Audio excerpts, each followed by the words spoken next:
नमस्ते everyone, Monika astrology में आपका बहुत बहुत स्वागत है। आज हम चर्चा करने जा रहे हैं कर्क लग्न की। देखिए, कर्क लग्न वालों के लिए जुलाई के महीने में किस प्रकार की स्थितियां हैं और कैसे हमें पूरे ही महीने को प्लान करना है, किस प्रकार के अप्स एंड डाउन्स होने वाले हैं, ये हम जानने की कोशिश करते हैं। देखिए, कर्क लग्न और लग्न का स्वामी होता है चंद्रमा, मगर इस महीने मुख्य रूप से देखा जाए तो लग्न के अंदर सबसे ज्यादा जो इफेक्ट हो रही है वो 16 तारीख के बाद, जब सूर्य आपके केंद्र लग्न भाव में आएगा और बुध 17 तारीख को कर्क राशि के अंदर प्रवेश करेगा। यानी कि 16 तारीख के बाद सूर्य और बुध की एक युति बनती है और बुधादित्य योग बन रहा है। और 12 जुलाई के बाद शनि आपका अष्टम भाव में से निकलकर सप्तम भाव में आ जाएगा, तो वो एक तरह से आपके लग्न को देखेगा और गुरु आपके लग्न को देखता है। तो ये पूरा लग्न से जुड़ी हुई चीजें मैंने बताई हैं। अब केंद्र भाव में जब इस तरह की स्थितियां होती है तो देखिए, एक तो सबसे पहली चीज कि इनिशियल स्टेज पर आपको लगेगा, शुरुआत जब कार्य की आप करते हैं तो मेहनत ज्यादा पड़ेगी और आपको जो रिजल्ट एक्सपेक्टेड है कि आप चाहते हो कि कोई भी प्रकार का इंटरव्यू है या कोई नई कोई भी शुरुआत करना चाहते हैं, तो वहां पर आपको जो रिजल्ट्स चाहिए और जहां आपको एक परिणाम की जो चाह है वो आपको सूर्य के परिवर्तन के बाद और भी अच्छी मिलेगी।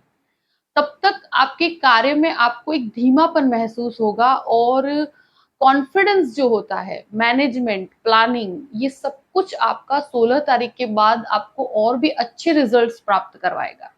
तब तक आपको लगेगा कि जो कार्य में सटीकता है उसमें कहीं ना कहीं एक कमी महसूस होगी। पर 16 तारीख के बाद जब सूर्य और बुध का बुधादित्य योग होगा और उसके साथ साथ गुरु की भी एक दृष्टि जो पड़ती है, शनि की एक दृष्टि पड़ती है। यहाँ पर क्या होता है कि अगर आप कोई भी ऐसे काम से जुड़े हुए हैं कि जहां पर लोगों के साथ जुड़कर कार्य करना है, कोई कंसल्टिंग का काम करते हैं अगर आप, तो उनके लिए ये बहुत ही एक्सीलेंट स्थिति है। कोई भी ह्यूमन मैनेजमेंट का कार्य है या कंपनी में तुम इस प्रकार का कोई कार्य करते हो या लोगों के साथ जुड़कर कोई भी बात कर कर उनकी समस्याओं का समाधान करते हैं, तो वहां पर ये स्थिति आपको बहुत अच्छे परिणाम देती है। और सबसे अच्छी चीज ये है कि अगर आप कोई भी जैसे लॉ फील्ड के साथ जुड़े हुए हैं, कि जो जजेस हैं या कोई भी कायदे कानून का कोई कार्य करते हैं, लॉयर्स हैं, उन सभी के लिए ये बहुत ही एक्सीलेंट पोजीशन है। तो बिजनेस प्रोस्पेक्ट से भी आपके अंदर एक ऊर्जा बनी रहेगी, आपका मैनेजमेंट बहुत ही पावर पैक रहेगा। द्वितीय भाव की बात करते हैं। देखिए, सूर्य जो है आपके द्वितीय भाव का स्वामी है और शुरुआत के 15 दिन तक वो यहाँ 12th हाउस में रहेगा। उसके बाद वो आपके केंद्र में आएगा। तो ये जो पोजीशन है कि इनिशियल स्टेज पर देखा जाए तो जो आपकी सेविंग्स कहीं ना कहीं खर्च हो रही है, आपके खर्चों के ऊपर नियंत्रण नहीं हो रहा, ये आपकी एक समस्या जरूर होगी। और इवन 15 तारीख के बाद वो लग्न में भी आएगा तो कहीं ना कहीं वो खुद से द्वादश में ही है। तो जब ऐसी स्थिति होती है कि वहां इंसान अपनी सेविंग्स को लेकर काफी स्ट्रेस में रहता है, और अगर कोई भी परिवार में या फैमिली कोई भी मैटर है तो वहां फैमिली के खर्चों के कारण भी आपको थोड़ी परेशानी हो सकती है, कुछ अनएक्सपेक्टेड एक्सपेंसेस आपको उठाने पड़ सकते हैं। तो वो आपकी मानसिक चिंताओं का एक कारण भी हो सकता है। और ये जो स्थिति है कि जहां पर सूर्य आपके केंद्र में आता है, तो वाणी आपके बिजनेस प्रोस्पेक्ट से आपको काफी अच्छे रिजल्ट्स देती है। आपका कम्युनिकेशन, आपका प्लानिंग और मैनेजमेंट बहुत ही एक्सीलेंट रहेगा। इवन कोई भी जॉइंट बिजनेस भी आप करते हैं तो वहां पर भी आपके, एक ही चीज कहूंगी कि सबके व्यू पॉइंट्स को ध्यान में रखते हुए डिसीजंस लीजिएगा। छोटे छोटे क्लैशेस फैमिली मैटर्स में हो सकते हैं, पर वाणी पर वहां पर संयम रखने की जरूरत है। अब बात करते हैं तृतीय भाव की। देखिए, तृतीय भाव का अधिपति बुध है, जो 2 जुलाई से लेकर 17 जुलाई तक आपके 12वें घर में रहेगा। उसके बाद वो केंद्र में आएगा। तो ये जो परिस्थिति बनती है कि जहाँ पर 12th हाउस के अंदर है, तो आप कोई भी कार्य करेंगे पर आपके अंदर ऊर्जा बहुत अच्छी होगी, मगर जो परिणाम आपको चाहिए, तो वहाँ पर आपको लगेगा कि आपकी मेहनत के हिसाब से कहीं न कहीं रिज़ल्ट्स में थोड़ी कमी रहेगी इनिशियल स्टेज पर। पर फिर जब ये आपका तृतीय भाव का स्वामी केंद्र लग्न में आएगा, फिर परिस्थितियाँ भले ही वो कर्क राशि के अंदर इतना पॉजिटिव रिजल्ट नहीं देता है, मगर वो सूर्य के साथ है, तो आपकी मैनेजमेंट और आपकी क्षमताओं में वृद्धि होगी। कोई भी परिवर्तन आप करना चाहते हैं, तो वो परिवर्तन आप कर पाएँगे। अगर कोई भी ट्रैवलिंग का कोई भी काम करते हैं, टूरिंग का कोई काम करते हैं, इवन आप फॉरेन बिज़नेस के लिए कोई विज़िट लेना चाहते हैं, तो भी 17 तारीख तक की परिस्थितियाँ आपको इस तरह के कोई भी जो बिज़नेस की मीटिंग्स होती हैं या फॉरेन ट्रैवल करना चाहते हैं अगर बिज़नेस पर्पज़ से, तो वहाँ आपको काफ़ी सपोर्टिव बेस है तो 17 तारीख तक। तो वहाँ आपको काफ़ी बेनिफिट्स भी प्राप्त होंगे। विदेश से संबंधित कोई भी मीटिंग्स हैं, ये सबसे आपको लाभ होगा। अगर कोई भी अपने कार्य में नयापन लेना चाहते हैं, तो लोगों से कम्युनिकेट कीजिए, वो आपके लिए ज़्यादा बेहतर रहेगा क्योंकि यहाँ पर आपका कम्युनिकेशन जो होगा, वो 17 तारीख के बाद और भी मज़बूत होगा। अब बात करते हैं आपके चतुर्थ स्थान की। देखिए चतुर्थ स्थान का स्वामी शुक्र है जो इनिशियली 13 दिन तक यहाँ पर रहेगा यानी कि 11th हाउस में और उसके बाद वो आपके 12वें घर के अंदर चला जाएगा। केतु चतुर्थ भाव में है। कहीं न कहीं इंसान को जब केतु चतुर्थ भाव में होता है, तो उसको एक लोनलीनेस फील होती है। वो अपने आप को लोगों के साथ जोड़ नहीं पाता जल्दी से। और अगर वो ऐसा कोई कार्य भी करता है कि जहाँ पर गुरु की दृष्टि और सूर्य बुध के साथ जिस प्रकार की स्थितियाँ हैं, तो वो काम तो कर रहा है मगर फिर भी इंटरनली केतु इंसान को काफ़ी लोनली महसूस करवाता है। वो लोगों फैमिली से वो अपने आप को दूर महसूस करता है और ये केतु की वजह से मैं ये कहूँगी कि घर के अंदर कोई भी रिनोवेशंस कराना चाहते हैं और शुक्र 12th हाउस में जाने के कारण मैं यही कहूँगी कि इस प्रकार का कोई भी इंटीरियर का काम करते हैं या घर के अंदर कोई इंटीरियर करवाना चाहते हैं, तो ये परिस्थिति आपको बहुत अच्छे परिणाम देती है और 13 तारीख के बाद जो शुक्र चेंज होगा, वो आपको एक प्रकार से घर के लिए कुछ एक्सपेंसेस करवाएगी, कुछ खर्च ऐसे होंगे, कुछ रिनोवेशंस होंगे, कुछ डेकोरेटिव आइटम्स पे आपका आपका इंटरेस्ट बढ़ेगा और प्लस आप कोई भी प्रकार की इवन आपको व्हीकल लेने की भी इच्छा है, तो इस प्रकार की भी इच्छा आप पूरी कर सकते हैं।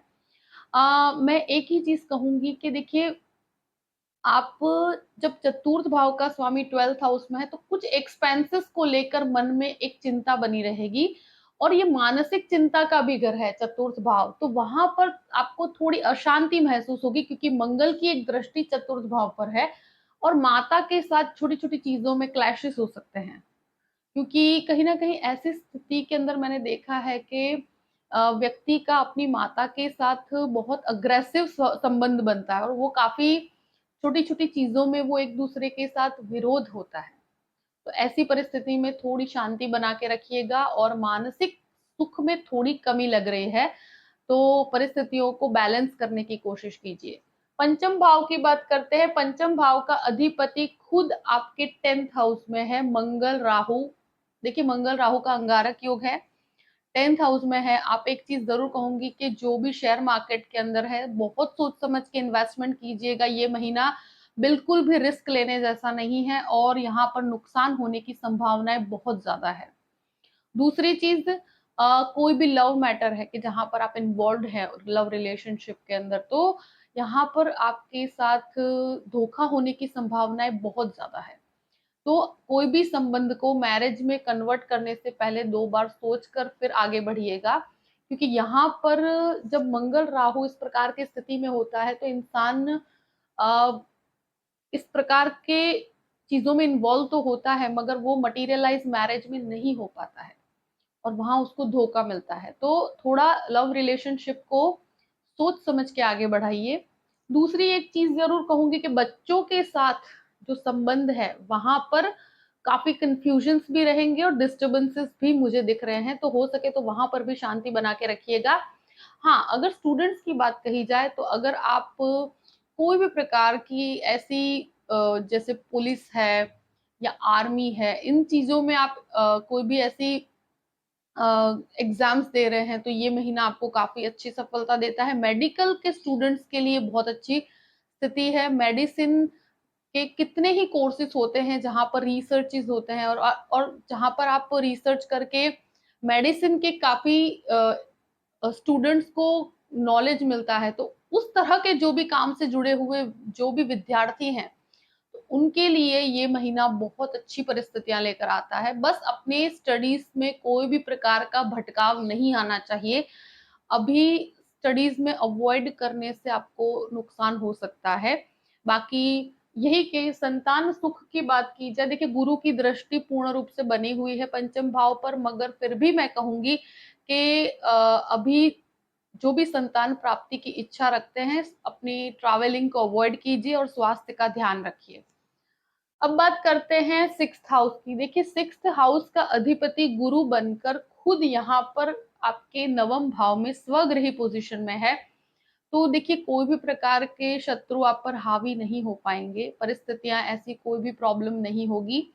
और कोई भी प्रकार की लोन लेना चाहते हैं, आपको लोन प्राप्ति में भी कोई भी प्रकार की अड़चन नहीं आती है, मगर मंगल की एक दृष्टि पड़ती है यहाँ पर पंचम भाव में।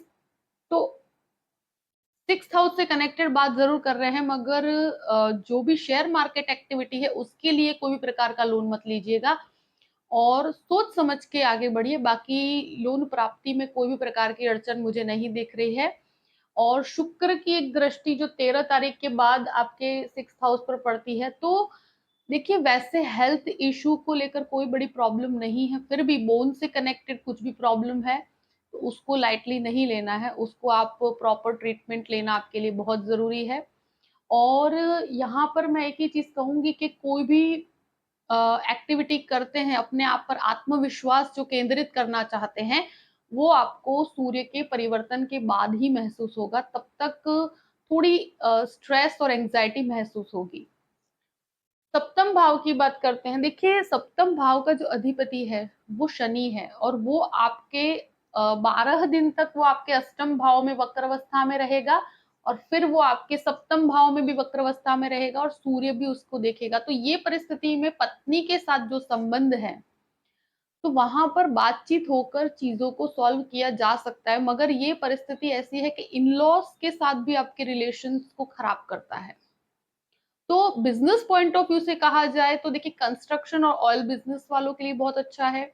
और ये शनि एक तरह से जो भी जुडिशरी या जो भी लॉ उससे कनेक्टेड जो भी काम करते हैं, जैसे लॉयर्स हैं, जज हैं, आप कोई भी प्रकार के कागजात बनाने का कार्य करते हैं, तो उन लोगों के लिए ये वो बिजनेस भी, अगर इस तरह का कोई बिजनेस भी करते हैं जहां पर इस प्रकार की स्थितियां होती है, वहां पर आपको बहुत अच्छी परिस्थितियां हैं और उसमें आपको फायदा है। कायदे कानून की पढ़ाई भी कर रहे हैं उन लोगों के लिए बहुत अच्छी परिस्थिति है। मगर अगर पत्नी के साथ कोई भी संबंध है उसमें बहुत शांति बना के रखिएगा, क्लैशेस होने की संभावनाएं बहुत ज्यादा है। और पार्टनरशिप, नई कोई पार्टनरशिप अभी नहीं की जाए तो अच्छा है, बाकी जो है उसको अच्छे से मेंटेन करिए, तो जो भी कंफ्यूजन्स है उसकी क्लैरिटी हो पाएगी। अष्टम भाव की बात करते हैं। देखिए अष्टमेश खुद, पहले अष्टम तो 12 दिन थोड़ा आपके लिए काफी स्ट्रेसफुल रहेगा, जहां पर शनि वक्रावस्था में अष्टम भाव में है और इस तरह की स्थिति के अंदर है कि आपको काफी स्ट्रेसफुल परिस्थितियों का सामना करना पड़े, मगर 12 तारीख के बाद परिस्थितियों में काफी सुधार है। आपको एक डिसीजन में क्लैरिटी हो पाएगी, रिसर्च में भी जो कंफ्यूजन्स थे वो क्लियर हो पाएंगे और फॉरेन संबंधित कोई भी कार्य जो आपके अटक रहे थे उसमें भी आपको सफलता प्राप्त होगी। अब नवम भाव की बात करते हैं। नवम भाव में गुरु स्वगृही पोजीशन में है, तो देखिए लिटरेचर का जो जो आप एजुकेशन लेना चाहते हैं उनके लिए बहुत अच्छी परिस्थिति है। आध्यात्मिक चिंतन में बहुत अच्छी बढ़ोतरी है और स्पिरिचुअलिटी आपको बहुत ही स्ट्रेंथ बनकर आपके साथ खड़ी है। तो यहाँ पर जब नवम भाव में गुरु स्वगृही पोजीशन में बैठा है, तो एक तरह से कहा कि भाग्य और स्पिरिचुअलिटी दोनों ही आपके साथ कनेक्टेड है।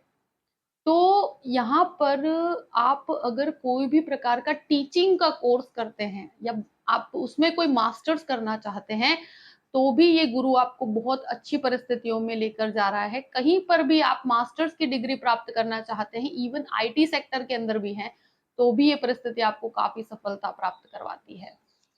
अब बात करते हैं 10th हाउस की। देखिए 10वें घर में मंगल और राहु एक साथ हैं। 12 तारीख तक शनि भी इसको तृतीय दृष्टि से 10वें भाव को देखेगा। देखिए मेडिसिन वालों के लिए बहुत अच्छी स्थिति है। मेडिकल का जो भी काम करते हैं, कंस्ट्रक्शन का काम करते हैं, उन लोगों के लिए बहुत एक्सीलेंट पोजीशन मैं कहूंगी ये। आपके कार्य में बढ़ोतरी, आपके हर तरह से फायदा होगा आपको। मेडिसिन का जो भी काम करते हैं, दवाइयों की कंपनी के अंदर काम करते हैं, उन सभी के लिए बहुत अच्छी परिस्थिति है। पिता के साथ ट्यूनिंग में थोड़ी सी गड़बड़ी हो सकती है, विचारों में मतभेद हो सकते हैं, मगर इस महीने थोड़ा शांति बना के रखिएगा। और जहां पर भी आप जॉब करते हैं, तो वहां पर स्थित होकर अगर आसपास के अंदर कोई भी प्रकार का बहुत ही अग्रेसिव एटमॉस्फेयर क्रिएट होगा, मगर बहुत ज्यादा रिएक्टिव होने से बचिएगा, क्योंकि अभी आप जहां पर भी काम करते हैं मंगल बहुत अच्छी परिस्थिति में है, मगर राहु के कारण आपको डिस्टर्बेंसेस महसूस हो सकते हैं। तो अभी बहुत ज्यादा मैं यही कहूंगी कि एटलीस्ट 12 तारीख तक आपको कोई बहुत बड़े बदलाव से बचना चाहिए। उसके बाद कोई भी चेंजेस या जो भी परिस्थितियां उसको एक्सेप्ट किया जा सकता है। 11th हाउस की बात करते हैं। 11वें स्थान में शुक्र स्वगृही पोजीशन, 13 तारीख तक आपको शुक्र का पूर्ण लाभ मिला हुआ है। आप कोई भी कहते हैं ना कि फूड का काम करते हैं, आर्टिस्टिक चीजों का काम करते हैं, कोई भी बहुत सी ऐसी चीजें होती है, इंटीरियर डेकोरेटिव आइटम्स का काम करते हैं, इंटीरियर डेकोरेटर का काम करते हैं, तो इन सभी के लिए ये परिस्थिति बहुत एक्सीलेंट है। और स्वग्रही शुक्र आपको 13 तारीख तक बहुत सपोर्ट कर रहा है। उसके बाद वो 12th हाउस में जाएगा, तो देखिए एक्सपेंसेस को लेकर आपको स्ट्रेस रहेगा ही रहेगा, क्योंकि खर्चे बहुत ज्यादा होंगे। इनकम में उतार चढ़ाव होने के कारण आपका बैलेंस थोड़ा बिगड़ रहा है, तो वहां पर थोड़ा कैलकुलेटिव होकर रहने की जरूरत है। 12वें घर की बात करते हैं। देखिए एक तरह से कहा जाए कि सूर्य बुध की युति 12th हाउस में रहेगी, तो विदेश से आपको काफी अच्छे लाभ प्राप्त हो रहे हैं। तो 15 तारीख तक एक तरह से देखा जाए तो स्वगृही बुध है और सूर्य भी वहां है, तो 12th हाउस में होने के कारण वो इतना पावरफुल पोजीशन नहीं है, मगर वो फॉरेन लैंड से कनेक्टेड कोई भी कार्य करते हैं तो उनके लिए बहुत अच्छी परिस्थितियां हैं। अपने एक्सपेंसेस पे आप 15 तारीख के बाद कंट्रोल आएगा और आप काफी कैलकुलेटिव भी हो पाएंगे। तब तक आप को खर्चों को लेकर थोड़ी सी प्लान करने की जरूरत है। अगर कोई भी लीगल मैटर के अंदर आप फंसे हुए हैं, तो देखिए वहां पर बहुत ज्यादा रिएक्टिव अभी नहीं होना चाहिए आपको, क्योंकि ये परिस्थितियों में ऐसा है कि एटलीस्ट 12 तारीख तक जो शनि आपके अष्टम में वक्र अवस्था में है, तो अभी बहुत ज्यादा रिएक्टिव होने से बचिएगा। अगर कोई भी डिवोर्स केस भी चल रहा है तो भी, तो लीगल मैटर में बहुत शांति बना के रखना है। इस महीने आपको बहुत ज्यादा रिएक्टिव नहीं होना है। और जो शुक्र 12th हाउस में है, तो आपका इंटरेस्ट जो ब्यूटी कनेक्टेड चीजों में ज्यादा रहेगा, उसकी वजह से अपने खर्चों में नियंत्रण रखिएगा, क्योंकि कुछ लग्जूरियस एक्सपेंसेस भी हो सकते हैं जिसको लेकर आपको प्लान करके चलने की जरूरत है। देखिए कर्क राशि वालों के लिए या कर्क लग्न वालों के लिए जो भी प्रकार की परिस्थितियां हैं मैंने आपके सामने रख दी हैं। तो जो भी कर्क लग्न वाले हैं उनको ये सारी परिस्थितियों को ध्यान में रखते हुए अपने पूरे महीने को प्लान करना है। देखिए अगर आपको ये वीडियो पसंद आता है तो लाइक भी कीजिएगा और सब्सक्राइब भी कीजिएगा। अगर आप मुझसे कंसल्टेशन लेना चाहते हैं तो डिस्क्रिप्शन बॉक्स में मैंने अपना ईमेल आईडी दिया हुआ है astrologymonica@gmail.com। आप उस पर मेल कर सकते हैं। मैं आपको पूरी ही जानकारी प्रदान करूंगी कि कैसे मुझसे कांटेक्ट किया जाए और कैसे मुझसे कंसल्टेशन लिया जाए। देखिए परिस्थितियों को ध्यान में रखिए और अपने योग्य निर्णय से आप अपने जीवन को और भी बेहतर बना सकते हैं, और हमेशा खुश रहिए। Thank you so much. जय श्री कृष्ण।